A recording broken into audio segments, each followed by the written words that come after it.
சென்னை உயர்நீதிமன்றம் பசு வதைக்கு உடனடி தடை உத்தரவு. தமிழக அரசுக்கு கடும் எச்சரிக்கை.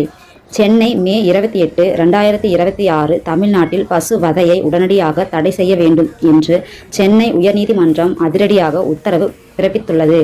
பால் உற்பத்தி மற்றும் கிராமப்புற பொருளாதாரத்தை பாதுகாக்கும் வகையில் 1976ஆம் ஆண்டு பிறப்பிக்கப்பட்ட அரசாணையை உடனடியாக அமல்படுத்துமாறு தமிழக அரசுக்கு நீதிமன்றம் கட்டளையிட்டுள்ளது.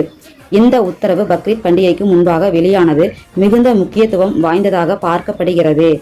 சென்னை உயர்நீதிமன்றத்தின் கோடைக்கால விடுமுறை அமர்வில் நீதிபதிகள் G.R. சுவாமிநாதன் மற்றும் V. லட்சுமி நாராயணன் ஆகியோர் இந்த முக்கிய வழக்கை விசாரித்தனர்.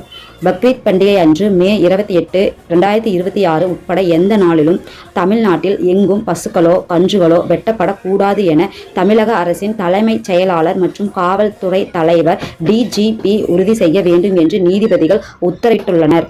மேலும் இந்த உத்தரவை மாநிலம் முழுவதும் கண்டிப்புடன் அமுல்படுத்த கீழ்நிலை அதிகாரிகளுக்கு உரிய வழிகாட்டுதல்கள் வழங்க வேண்டும் என்று ஆணையிட்டனர்.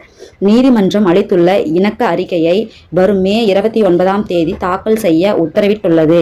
தமிழ்நாடு நகர்ப்புற உள்ளாட்சி விதிகள் 2023ஐ மேற்கோள் காட்டிய நீதிபதிகள் அங்கீகரிக்கப்பட்ட இறைச்சி கூடங்கள் தவிர வேறு எந்த இடத்திலும் ஆடு, செம்மறி ஆடு உள்ளிட்ட விலங்குகளை வெட்ட அனுமதிக்க கூடாது என்று தெரிவுபடுத்தினர்.